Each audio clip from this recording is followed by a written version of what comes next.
رامبی صاحب، میرا ایک سوال ہے آپ سے حدیث کے بارے میں. یہ حدیث کتاب العین کے اندر آتی ہے. کافی مشہور حدیث ہے جس میں حضور صلی اللہ علیہ وسلم نے ایک صحابی سے یہ کہا تھا کہ آپ جو ہے وہ اپنے غسل کا وضو کا پانی نظر اتارنے کے لیے دیجیے.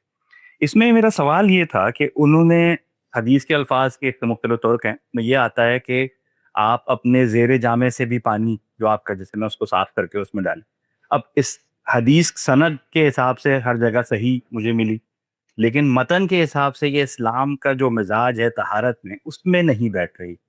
تو مجھے اس میں تھوڑا سا تردد تھا، اگر آپ رہنمائی فرمائیں پلیز. اس میں چند بنیادی باتیں سمجھ لیجئے. دیکھیے، حدیثوں میں جو چیزیں آتی ہیں سب سے پہلے یہ جاننا چاہیے، اور یہی دین میں تفقہ ہے، کہ ان میں کیا چیز دین ہے، کیا چیز پیغمبر صلی اللہ علیہ وسلم نے پیغمبر کی حیثیت سے فرمائی ہے، کیا چیز ہے جو ایک حکمران کی حیثیت سے آپ نے کسی وقت لوگوں پر نافذ کی ہے، اور کیا چیز ہے کہ جو بشری تقاضوں سے ہوا ہی کرتی ہے.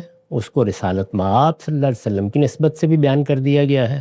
اسی میں ایک اور چیز بڑی اہم آتی ہے، وہ یہ کہ جس طرح ہم شعور کی آنکھ کھولتے ہیں، کسی معاشرے میں پیدا ہوتے ہیں، تو وہاں زندگی کے دنیوی معاملات سے متعلق بہت سا علم دائیں بائیں بکھرا ہوتا ہے.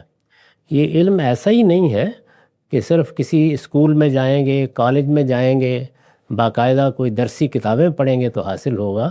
بزرگوں سے حاصل ہوتا ہے، بڑی بوڑھیوں سے حاصل ہوتا ہے. انسان سفر کرتا ہے، اس میں لوگوں سے سیکھتا ہے. ایک زمانے میں تو علم حاصل کرنے کا سب سے بڑا ذریعہ یہی چیزیں ہوتی تھیں.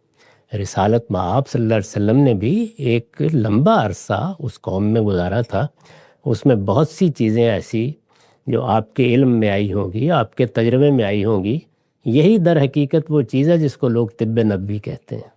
اس کا کوئی تعلق رسالت مآب صلی اللہ علیہ وسلم کی نبوی حیثیت سے نہیں ہے، بلکہ لوگوں کے تجربات ہیں. اگر آپ روایتوں کو دیکھیں تو آخری زمانے میں جب آپ دنیا سے رخصت ہونے والے تھے تو اس میں سیدہ بیان کرتی ہیں کہ بہت سے لوگ اپنے نسخے لے کے آ رہے تھے. وہ بتا رہے تھے کہ جی ہمارے ہاں اس میں یہ علاج ہو سکتا ہے، یہ علاج جیسے دیہات میں ہوتا ہے. میں نے خود دیہات میں 15-16 سال برسر کیے ہیں. مجھے معلوم ہے کہ وہاں بڑی بوڑھیاں ہوں، بزرگ ہوں، دسیوں نسخے مجربات وہ بیان کر دیتے ہیں. تو ایسی چیزیں ہیں جو رسالت مآب نے بھی کسی وقت بیان فرمائی ہیں، جیسے بزرگ بیان فرمایا کرتے ہیں. اسی طرح کی کوئی چیز یہ موطا امام مالک میں ہے غالباً روایت. اور اگر آپ اس پر سخت تبصرہ سننا چاہیں، میرا تو اتنا ہی ہے، تو استاذ امام امین حسن اصلاحی نے جب موطا پڑھائی ہے سن لیں. وہ غالباً لکھا ہوا بھی ہے اور سن بھی سکتے ہیں.